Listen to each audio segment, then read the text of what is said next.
लक्षागृह की गुप्त योजना महाभारत के सबसे रोमांचक और रहस्यमय प्रसंगों में से एक है, जहां छल, बुद्धि, प्रतिशोध और जीवित रहने की अद्भुत कहानी छुपी हुई है। पांडवों की बढ़ती लोकप्रियता और जनता का प्रेम दुर्योधन को लगातार बेचैन कर रहा था। उसे लगने लगा था कि युधिष्ठिर ही अगला राजा बनेगा और उसका सिंहासन पाने का सपना सपना ही रह जाएगा। इस ईर्ष्या ने उसे एक कुटिल और घातक योजना बनाने पर मजबूर कर दिया। दुर्योधन और उसके मामा शकुनी ने मिलकर वारणावत में एक सुंदर लेकिन खतरनाक महल बनवाया, जिसे लक्षागृह कहा गया। यह महल बाहर से भव्य और आकर्षक दिखाई देता था, लेकिन उसकी दीवारें, छत और खंभे मोम, राल, घी और ज्वलनशील लकड़ी जैसे पदार्थों से बनाए गए थे, ताकि एक छोटी सी ही आग पूरे महल को जलाकर राख कर दे।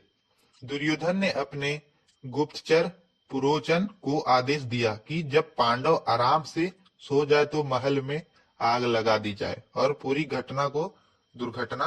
परंतु हस्तिनापुर में विदुर की बुद्धि सब पर भारी पड़ी।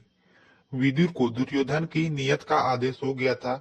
उन्होंने गुप्त भाषा और संकेत में युधिष्ठिर को चेतावनी दी, जहां जब ज्वलनशील हो वहां रहने वाले को भूमि के नीचे रास्ता बनाकर रखना चाहिए। युधिष्ठिर समझ गए कि यह एक यात्रा साधारण नहीं है, बल्कि एक साजिश है। लक्षागृह पहुंचने पर भीम ने रात दिन मेहनत कर एक गुप्त सुरंग बनवाई, जो महल के नीचे से निकलकर घने जंगल तक जाती थी। यह सुरंग उसके जीवन की एकमात्र उम्मीद थी। एक रात पुरोचन ने मौका देखकर लक्षागृह को आग लगा दी। आग इतनी भयानक थी कि महल देखते ही देखते जलकर लाल अग्निकुंड बन गए। लोग बाहर से खड़े होकर चिल्लाने लगे कि पांडव जल गए, लेकिन असल में पांडव उसी समय सुरंग के रास्ते महल से बाहर निकल गए। घंटों की यात्रा के बाद पांडव जंगल में पहुंचकर थक कर गिर पड़े। वे जीवित थे, यही उनकी सबसे बड़ी जीत थी।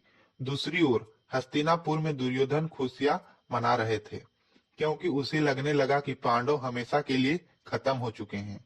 लेकिन असलियत में पांडव का यह बच निकलने ही अगले महाभारत की नवीन। लक्षागृह की पूरी घटना हमें दिखाती है कि किस तरह किसी भी बड़े संकट से बुद्धिमानी, धैर्य और साहस से सही समय पर सही कदम उठाकर अपने जीवन की रक्षा किया जा सकता है।